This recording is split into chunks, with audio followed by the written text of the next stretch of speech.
Ladies and gentlemen, thank you for standing by. My name is Daphne Worrell, Marketing Manager for ODG by MCG, and I'm excited to welcome you to today's webinar, introducing the new ODG by MCG. During this webinar, all participants will be in a listen-only mode. If you'd like to ask a question, please use the chat feature located in the lower corner of your screen. We will save some time at the end for your questions, and if we don't have time to get to all the questions, we'll respond to you individually through email following the webinar. This webinar is being recorded, and the recording will be sent to you within 1 week. Our presenter today is Carrie Costilla, Senior Account Executive for ODG by MCG. Carrie trains providers, case managers, and claims adjusters in the use of ODG within the work comp, short-term disability, and auto insurance markets. Carrie has worked for 8 years in the delivery of evidence-based guidelines and claims analytics. So Carrie, you can take it from here. Thanks, Daphne. Let me just share my screen. Welcome, everyone. Today I'm going to show you the latest ODG platform, ODG by MCG. For those of you who are familiar with the legacy version of ODG, this will look very different. This site has been in the works since we were acquired by MCG Health. MCG Health is the worldwide leader in evidence-based care guidelines and claims analytics for the group healthcare market. So ODG was a great fit to be their workers' compensation and disability division. As part of MCG, we're also owned by Hearst Corporation. You may have heard of Hearst. Hearst is a media conglomerate that has branches in all kinds of consumer media, newspapers, magazines, television, online media. But they also have a branch called Hearst Health, and that's where we fall along with MCG. One important philosophy that Hearst goes by and that inspired the creation and launch of ODG by MCG is that business media should resemble consumer media. So just because it's technical doesn't mean it should look and feel technical. I think you'll get a strong sense of the influence of that concept as we go through the site today. So I'm just going to start with the home screen, give you kind of a background of the structure of the site and how it's broken down. You'll notice probably one of the first things you'll see that's different from the legacy site is this tab-based format. So the point of that was to bring the content forward to the end user so that you can sort of stay in one place, work on one claim at a time, jumping to different aspects of the claim. So maybe I get my duration guidelines for the claim, then jump over to treatment, then I get my cost projections, but I'm still on the same web page as a whole, and I can just jump back and forth. So it's really meant to keep the end user from feeling lost or overwhelmed. And then at any point, you can start from scratch with a new claim and jump to those categories again. The 3 main categories of ODG content are these right here, and we wanted to highlight them on the home page. They are disability duration and return to work, evidence-based medical treatment, and costs. So this might be for cost modeling for the purposes of setting reserves, or for benchmarking costs, measuring performance, and demonstrating savings. An important theme here is that all 3 of these categories are interrelated. And I say that because really the biggest driver of cost, particularly in a workers' comp claim, is disability or claim duration. So the longer that claim is open, the higher the cost. One way to reduce duration is, of course, by using duration guidelines, and that's a big part of what ODG has. But arguably, more importantly, you reduce duration through the provision of evidence-based medical care. So if you get the wrong care or you just have to wait too long for the right care, that's what drives needless claim duration and then in turn drives up cost. There's a lot of ways to access ODG content from this home page. Probably the most obvious is at the top, the search field. This is where you can enter any keyword or phrase. So it might be a diagnosis or a procedure. And then as you type, you'll see your search results appear below, and they'll be categorized under the areas of ODG where you can find them. So if I want duration guidelines for lumbar sprain, this is where I would click. If I'm looking for cost projections, I would be down here. You'll notice the default is that it searches by ODG medical topics. And that's because we got feedback on the ODG legacy site that if an end user did not have an ICD code, for example, and did a search for lumbar, they might get, 30, 40 different hits for lumbar and be paralyzed, not know which ICD code to choose. Those ICD-10s get very specific, and it can kind of be confusing if you don't have a code. So that's why we defaulted to search by medical topics. But if you have a code and that's what you want to search by, you still have that option. So you just use the codes menu at the top and just select what type of code you're looking to search by. So I'll click ICD-10, and at this point then I can put in an ICD-10 code and get those ICD-10 results. And also I can still search by keyword, and then I'll get my ICD-10 hits as well. Sorry, it's just going to take a second. There we go.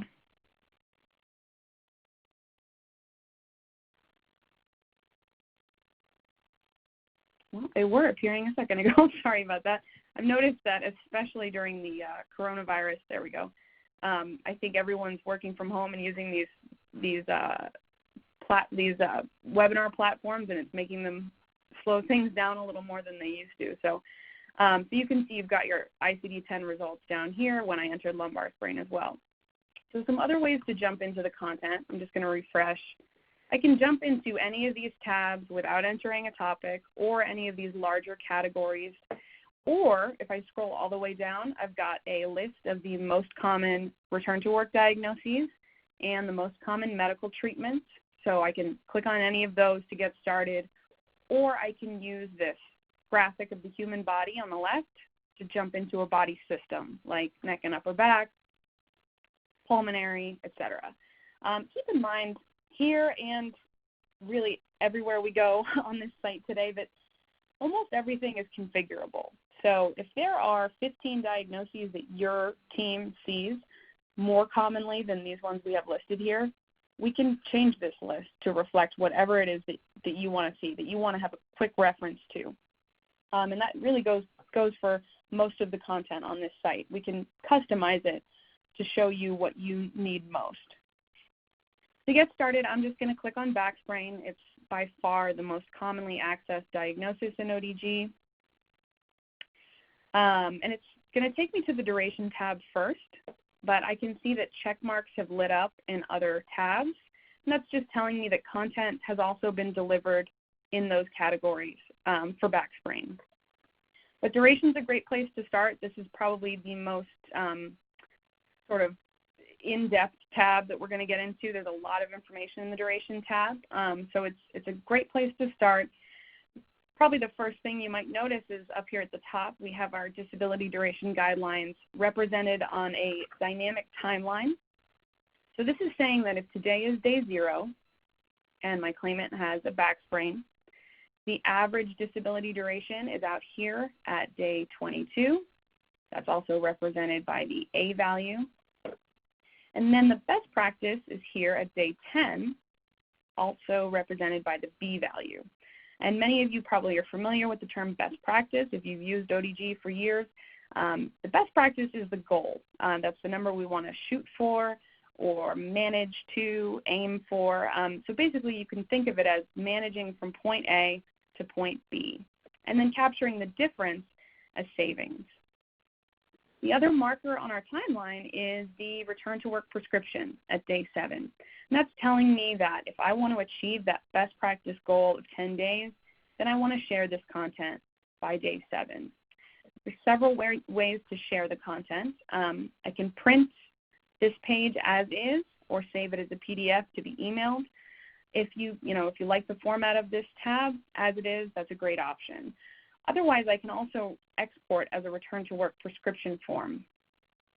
And the return-to-work prescription form is a communication tool made to really facilitate communication with all stakeholders on a claim, particularly between a case manager and a doctor, but it's also often used to communicate with an employer or a supervisor, really just putting everyone on the same page as far as return-to-work goals and limitations. So I'll show you sort of how this would be used. You would just enter claim level information like your name, employer name, contact info, employee name, let's say John Doe, claim number, physician name, maybe Dr. Andrews. Enter the date of injury. Let's say it was yesterday. You can enter a date of surgery if there was one. Then we have a comments field. So this is where you could enter a personalized note to whoever you're sending this to. So maybe I would say, Dear Dr. Andrews, can you look over these goals and restrictions for return to work and let me know if you think this is going to be appropriate in Mr. Doe's case. Or you can just insert recommended ODG text. It's just kind of a generic version of that note. Scroll down and you can decide what's included on this form, depending on the claim, depending on the particular injury, the type of work, and who you're sharing this with. So I can choose to include the 10-day target best practice duration. I can choose to include the average if I think that's appropriate here. I also have specific scenarios. So this breaks down the claim into the severity of the injury and the type of work that this injured worker would be returning to. So let's say John Doe has a severe lumbar sprain. That makes me want to zero in on these three here, these that start with severe. And then let's say John Doe typically does heavy manual work. Well, we definitely want to include that scenario, a severe case of lumbar sprain returning to heavy manual work. Now we've got a best practice goal of 35 days versus that general 10-day goal. We're getting more specific into heavy manual work. But maybe we really want to encourage the release to modified duty. Or if we know modified duty is a possibility for this employer, we can include manual work and clerical or modified work. And this really translates to a severe case of lumbar sprain is ready for a clerical position right away in 0 to 3 days. You can leave these as is or use your expertise to inform these goals. So, for example, I can click adjust scenarios directly. For re-injury here, we want to make that return to work 5 days.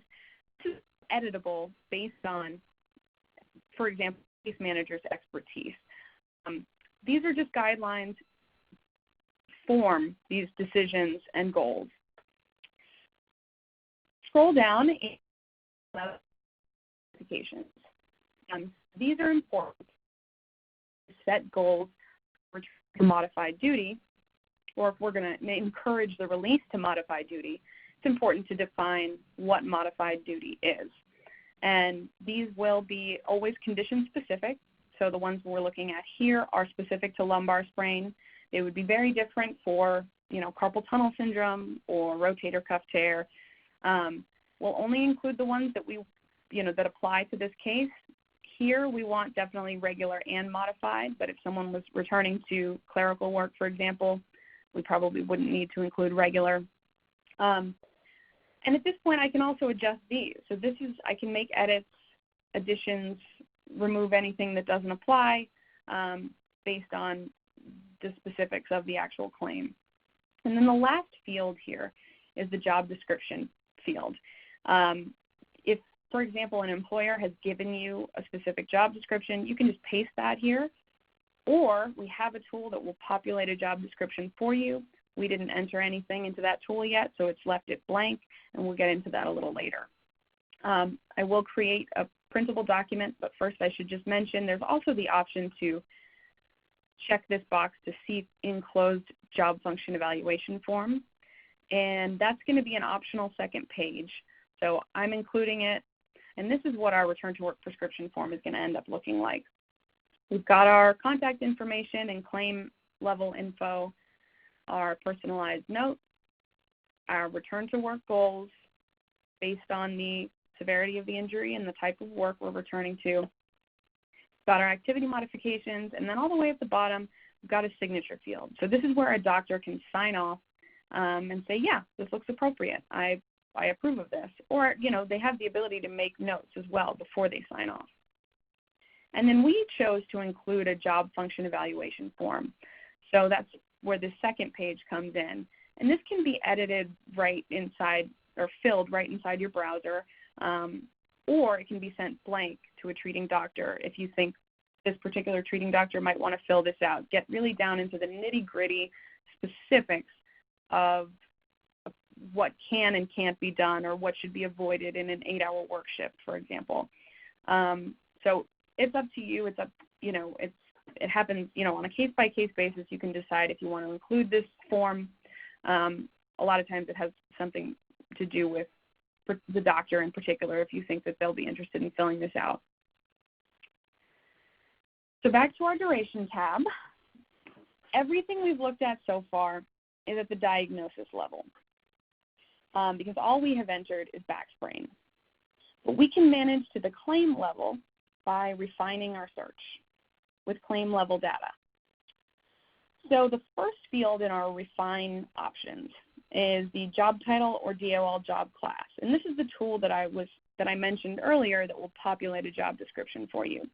We've always been able to enter a DOL job class here, but the newest addition is the ODG job profiler, where we can enter an actual job title and get customized job description, customized physical demand score, and customized projections for return to work based on that job title.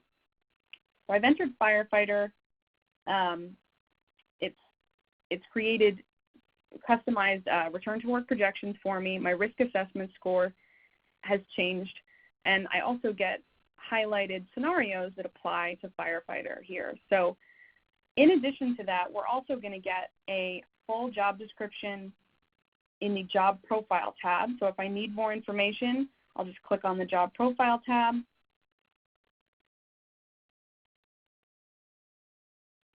And here we will find, as soon as it loads, the full job description, there it is, which defines the job duties of a firefighter in this case. The tab also includes the precise physical demands of the job within a typical work shift, as well as a job demand score. So this one is 91. The scores are between 1 and 100. So 91 is high. That's saying the physical demand here is high relative to the other 50,000 jobs in the database. I get a front and back view of the physical demand placed on different body parts specifically. And this information is designed to be shared. So you have the ability to click Share Job Profiler now, enter your info, the claim number, and then you'll enter the employer's information and a personal note, hit share, and then it will send the job demand and job description information to the employer, who can then review it and approve and make informed decisions on whether or not they can accommodate modified duty. All of this that we've seen so far is included in the ODG by MCG subscription at no additional cost. Now, in some instances, sorry, I'm just trying to move the toolbar over so I can click another tab. Okay. In some instances, an employer may find that the provided job description requires some customization. So for cases like these, there is an upgraded platform of the ODG job profiler called JobX. The JobX platform includes several added features, including the ability to customize jobs by embedding job-specific videos and entering unique and essential physical and cognitive demands associated with each job. JobX will also allow for the development of a digital data bank of jobs that can easily be shared in real time. So this will open up the lines of communication among all stakeholders in a claim, encourage the safe and timely release to modified duty, eliminate unnecessary lost time, improve worker productivity, and ultimately reduce overall costs.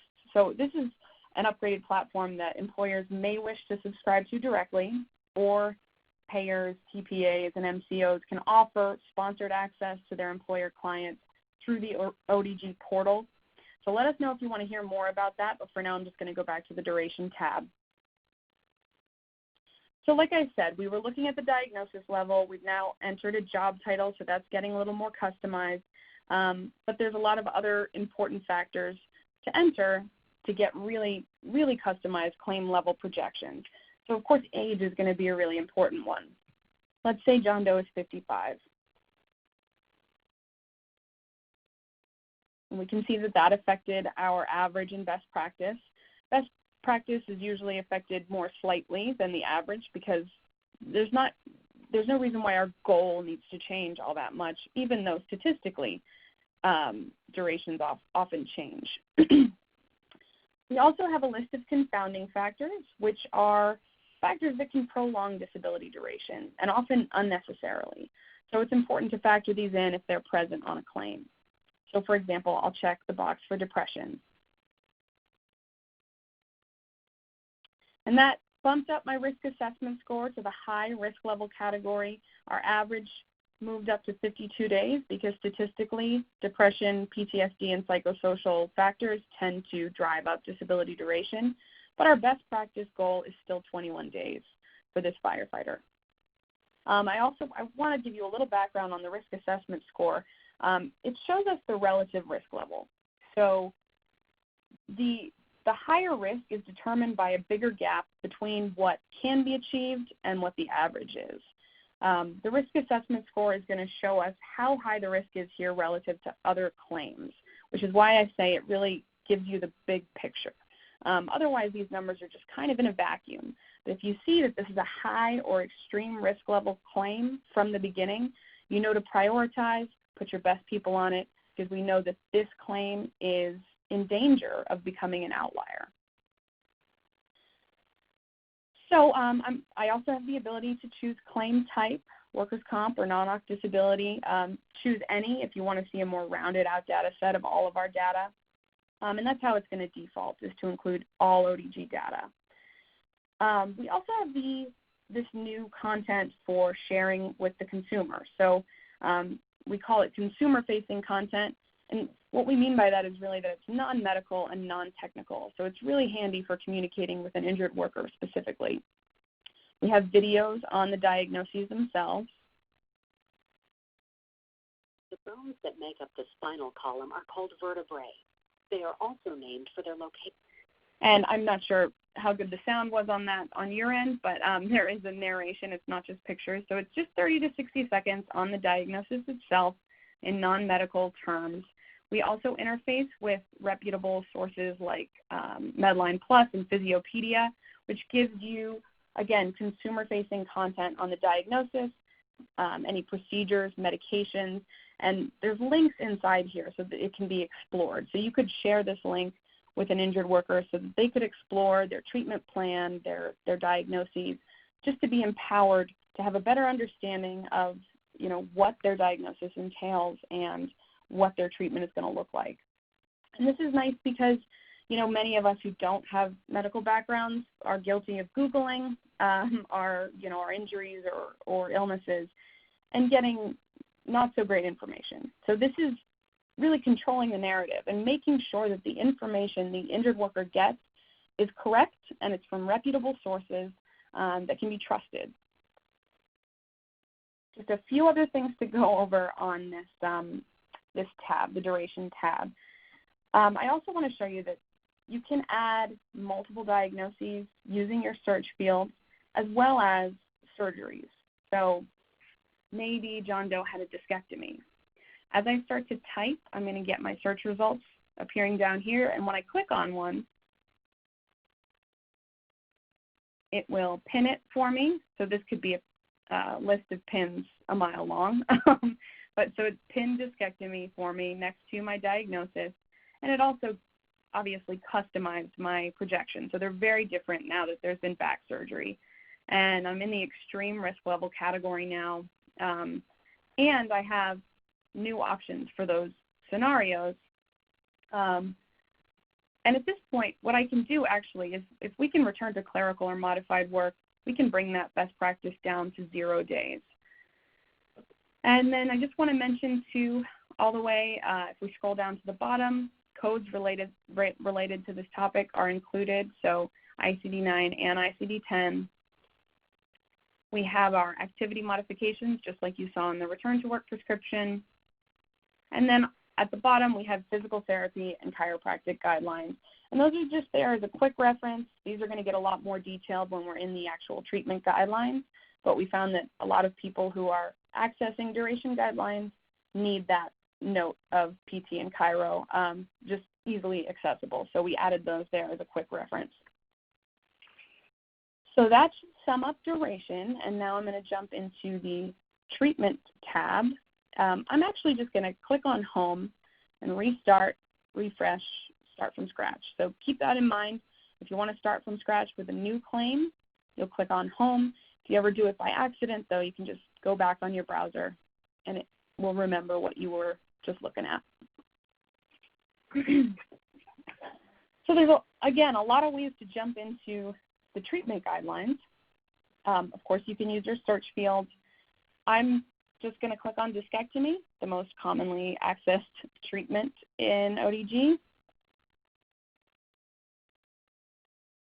Takes me to the treatment tab, where it's going to show me a list of all of the topics in the treatment guidelines that address discectomy. So I can kind of get a general overview of all of these topics here. On the left, I can see the recommendation status, these little circle icons.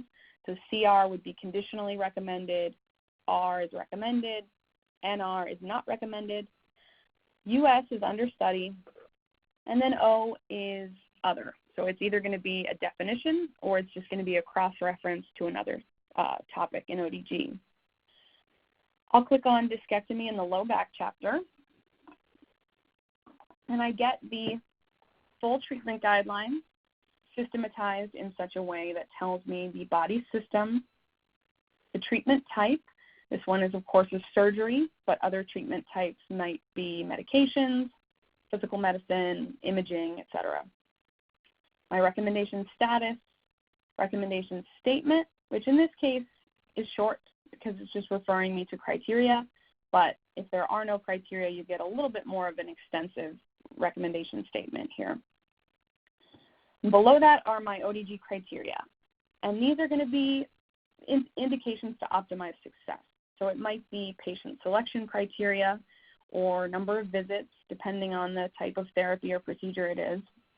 They'll always be highlighted in blue, so that they're easy to spot.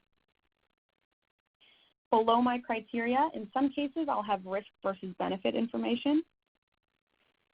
And this will always be highlighted in this peach color. This isn't always present because it's not always necessary, especially though in procedures that are invasive or particularly risky. That's when it's important to include this sort of weighing the risk versus the benefits here.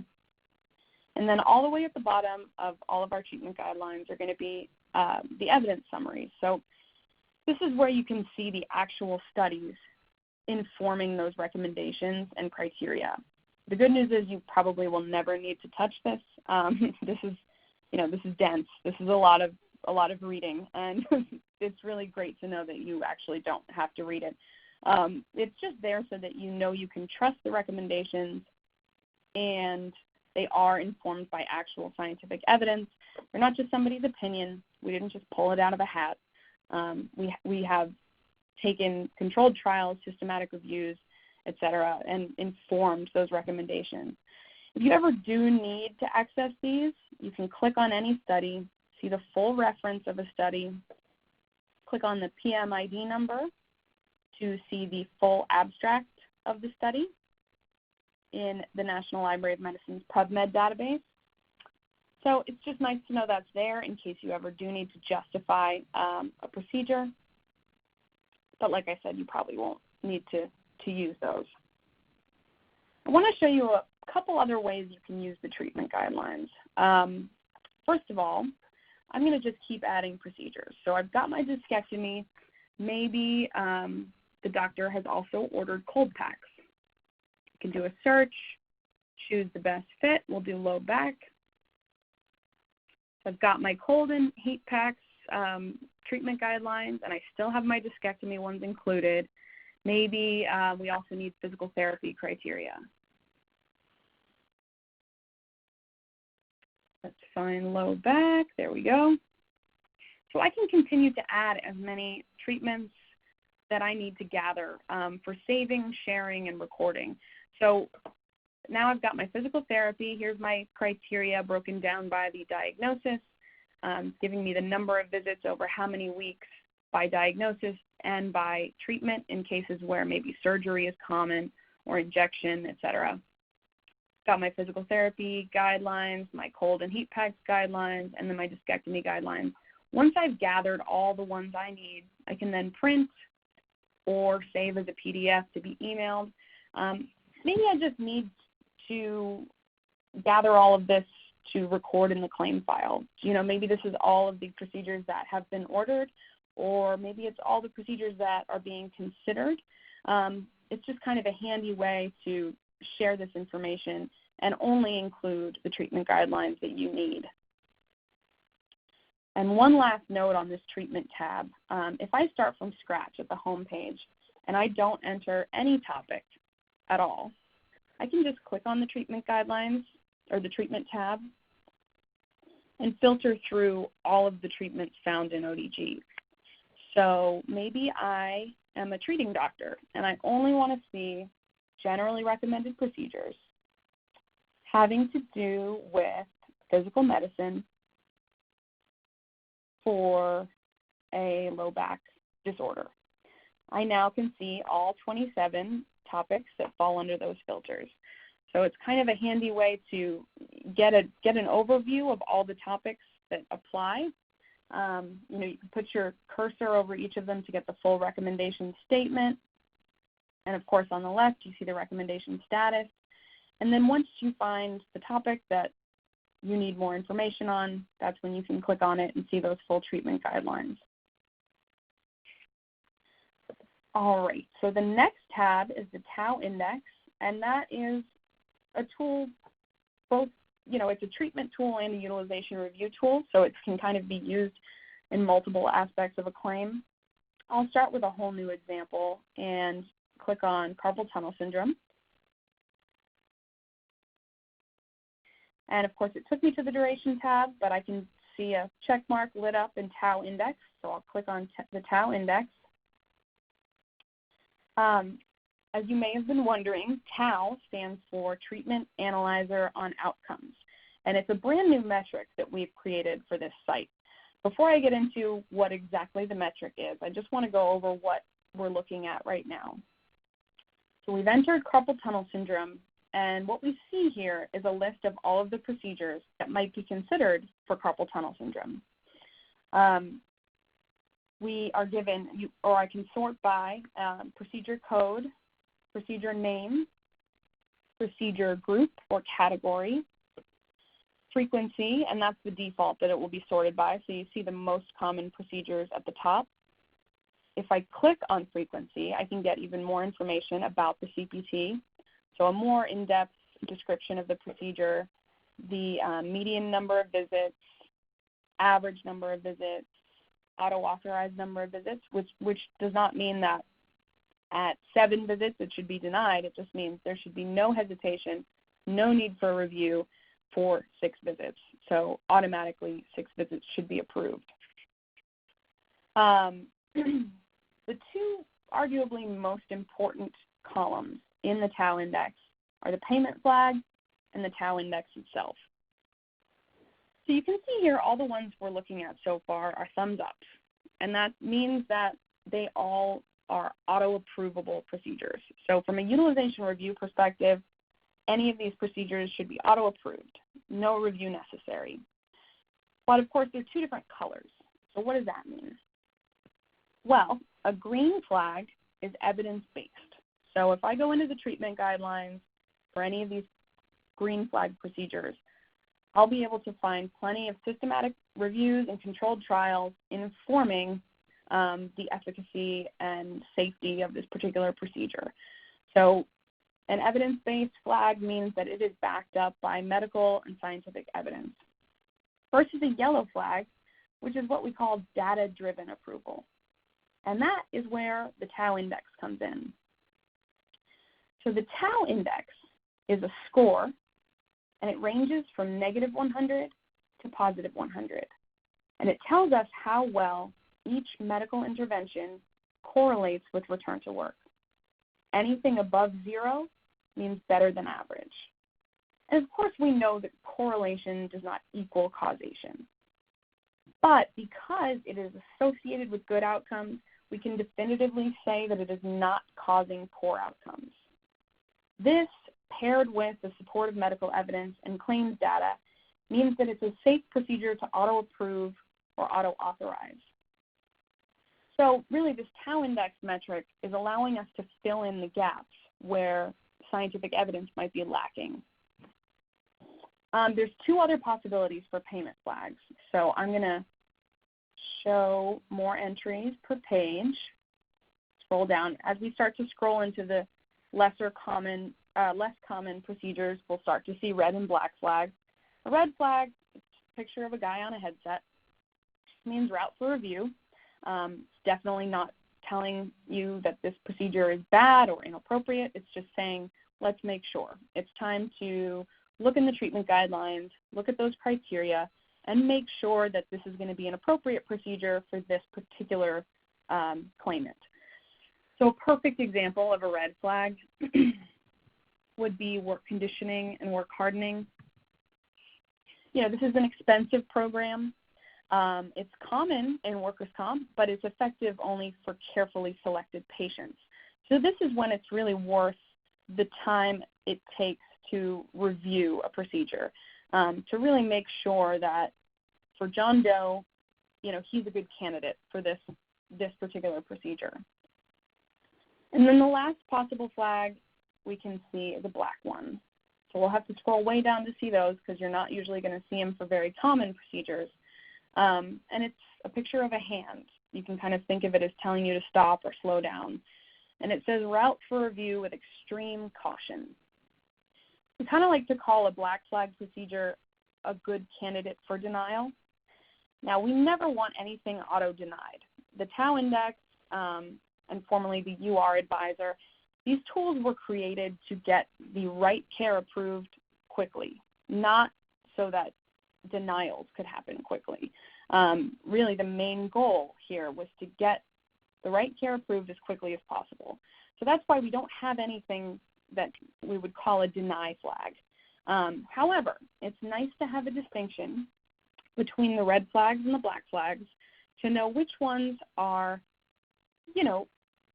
might be appropriate. We just need to look in the treatment guidelines and make sure, versus black flags, which are probably not appropriate. Now, people on the treatment side of things aren't going to see many black flags because they probably won't be looking for them. And it's only going to be for procedures that are, very likely to be inappropriate. And as you noticed, you can filter through these using a keyword, or if you have a CPT code, you can do that too. All right.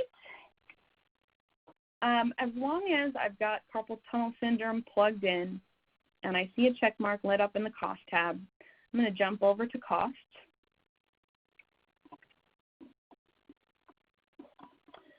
So before I start refining to get more customized cost projections, I want to go over what the projections are that we see here. At the top, we have total costs, total claims cost projections, and then it's broken down into indemnity, medical, and administrative expense. Within each of these projections are 3 data sets, and it's a dial that you can move based on the claim or based on, what number you need. So if I want to set a goal for costs, I would use the best practice. Same as the best practice in the duration tab, it's the goal. It's the number we want to shoot for. However, if you're setting reserves, for example, you want to be more conservative, and that's where the other 2 data sets come in. The claim typical is right here in the middle, and it's aptly named. It is representative of a typical claim. What it really is it's the statistical average minus the outliers. So even though it's not the true statistical average, it's actually more representative of a typical claim than the average is, because those outliers tend to drive that number way up. So this is going to be a good number to use if you're looking for a typical representation of what this claim is going to cost. All the way on the right, we have our claim max. And this actually is the true statistical average, including the outliers. But it's really going to overestimate costs for most claims. It's a great number to use if your case is particularly problematic or if you want to demonstrate savings later on, because any savings against this number are true savings.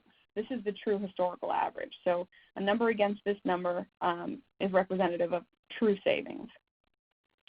So now that I've explained what each of these are, I'm going to start adding new information and seeing how our cost projections change. Again, age is going to be important. We'll say 45. And even more important than in the duration tab, your state is going to be important. So state is going to change cost projections as well. I chose California. Let's also add confounding factors. So maybe we have diabetes present on the claim, obesity. So, this is all just kind of creeping those numbers up. The numbers are climbing as I add this new information. And once I have everything plugged in, I can choose where on the dial, I want to fall. So oftentimes maybe an adjuster is experienced, has the expertise to inform setting a reserve. So, maybe somewhere between the typical and max, depending on the idiosyncrasies of this claim, you have the ability to choose what would be the most appropriate. But the nice thing is that you're being informed by statistics. So you know that these are, they're not numbers pulled out of the sky. These are informing based on actual averages. If you have the actual claims wage, you can enter that. Otherwise, it's just going to go by the state average weekly wage of the state you chose. You also have the option to check the box for medical only. And then you'll see the indemnity costs disappear. But you'll notice when I did that, even the medical costs were reduced dramatically. And that's because it's not only therapeutic to keep a person on the job, but it also keeps costs down. The best thing you can do is keep people working in some capacity. I also want to mention, you might have noticed through all of our tabs, we have this copy URL button. And this is remembering what you have plugged in up here. So it's going to remember your diagnoses, age, state, job title, confounding factors, all that inside a URL, which you can then paste into an email to maybe a colleague that also has ODG access. So then when they click on that, they'll see exactly what you're seeing. Or you could just paste it, in a Word document or somewhere in the claim file so that you have access to it if you need to come back and change things later. Maybe, a new surgery was added to the claim or there have been other changes on the claim. So that's another handy tool for sharing or saving information. And again, you always have the print option as well. Okay, just one more tab is the formulary, and that one is pretty self-explanatory. This is where we index all the medications found in ODG, and that's not going to change. So whatever I've entered up here, the formulary is going to be the same. It is not condition-specific. If there is ever a drug that is only recommended for certain conditions and not others, it will be noted in the notes column. So the formulary allows me to sort by drug class, generic name, brand name. Of course, we also have the column for generic equivalent. This is just a yes or no. Is there a generic equivalent for this drug? Arguably the most important column is the status column. So this answers the question, is this drug approved as a first-line treatment in ODG? Green is yes, and red is no. But a red drug or no drug may be approved as a second-line treatment, just not first-line. And I have the ability to filter through all of these. So maybe I'm looking for gabapentin. I can filter, and then I can click on any of these records to see, okay, why is this recommended or not recommended? And I can see the full treatment guidelines on the drug, including criteria where applicable. So it's showing me all of the topics in any body system in ODG for that drug. And all the way at the bottom, I also have a list of applicable NDC codes to that drug and links into Medline Plus for that consumer-facing content on the drug. Also in our formulary tab is the opioid MED calculator. And this is where you can enter any daily dosage to get the morphine equivalent. And colored flags are triggered as opioid dosage approaches,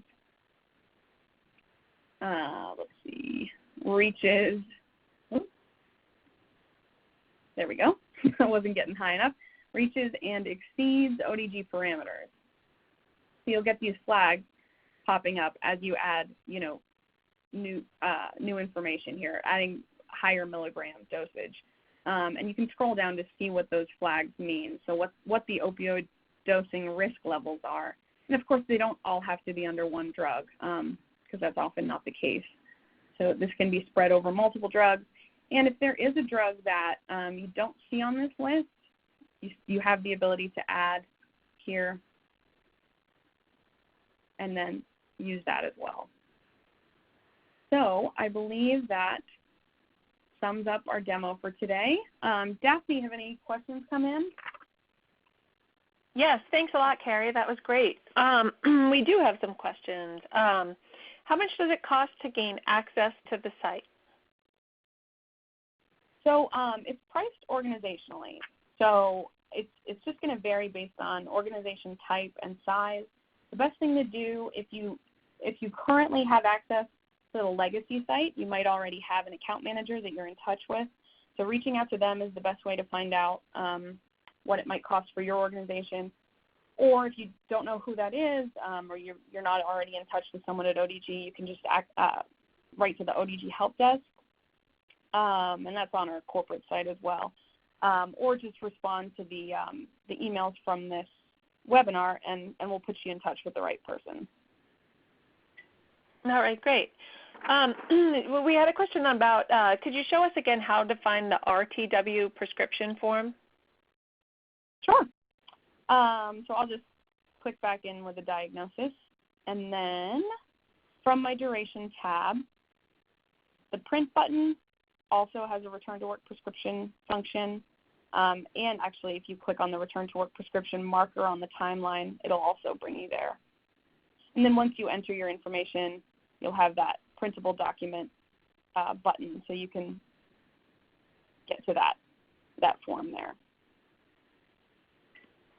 All right, great. What if I can't find a topic in the treatment guidelines? So the first step would probably be to talk to an ODG expert. So it might be the help desk or your account manager or implementation specialist.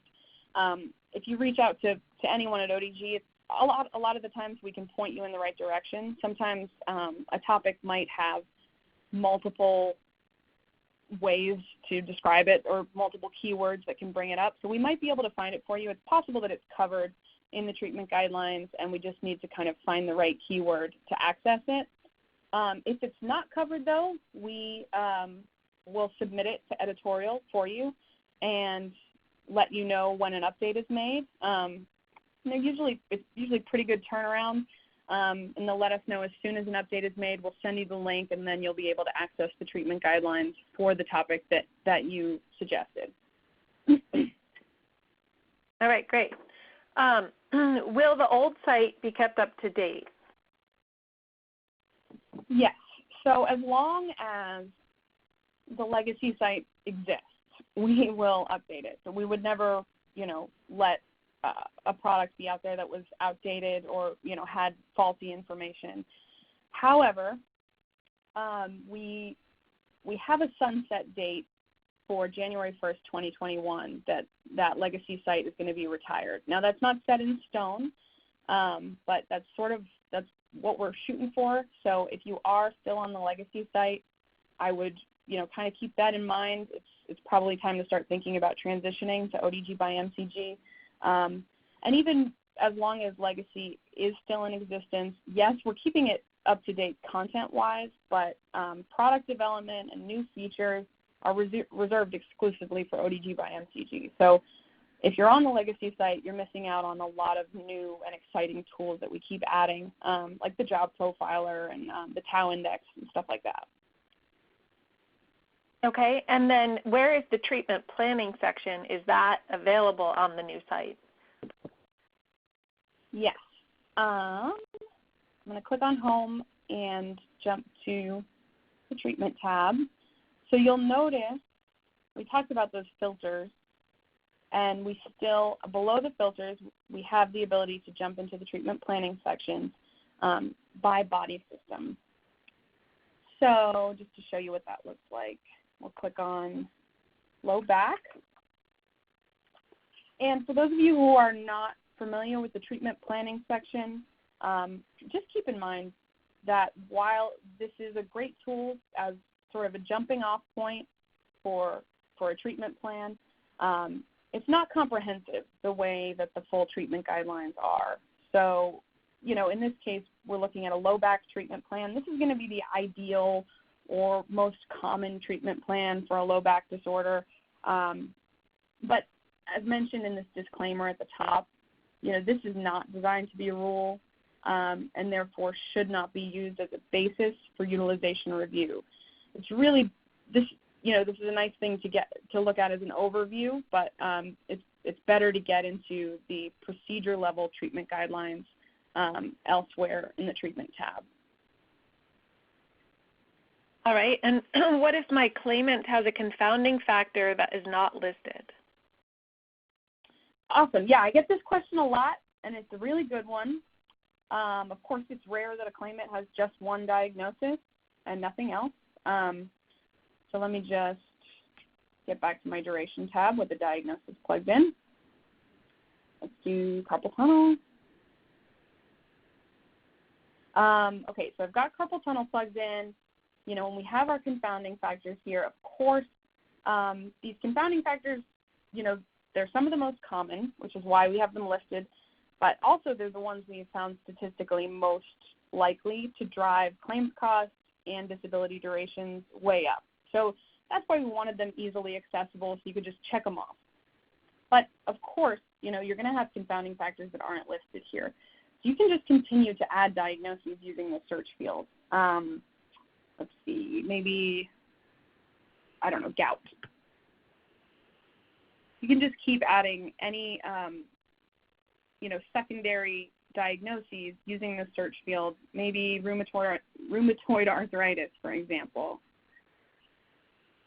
And like I said, you could just have a list, a mile long of diagnoses in this list here. And it's going to keep customizing your return to work projections and risk assessment score as you add this new information. It's also going to give you those customized scenarios based on the diagnoses you add. And in addition, you're going to keep getting more consumer-facing content. So now I have more information I can share with the claimant on any of their diagnoses or confounding factors. All right, great. And a lot of you are asking if this is being recorded, and yes, it is being recorded, and the recording will be sent to you within 1 week. And I'm just going to ask one more question because we try to end about 5 minutes early now so everyone can take a break before they go on to their next call now that we're all working from home and have so many calls. So, Carrie, if you want to kick it back to my screen, I can put up the last slide, and then going along with that, the last question is there further training available for my staff? Yes, definitely. So if you know who your account manager is, reach out to them because that's what we're here for, is to give you guys training.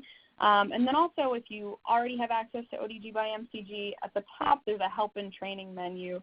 So there's several options, signing up for more webinars. There's also an online self-paced training module if you just need a little quick refresher. And even on each tab, there's short videos to get you started. All right, great. And I know a lot of questions have been coming in, so any questions that we didn't get to, we will get back to you through email in the next couple of days. And again, you will get this recording. And thank you so much, Carrie. That was excellent. And thank you, everyone, for your attendance. And be sure to contact us at odghelp@mcg.com if you have additional questions. Thanks. Thank you.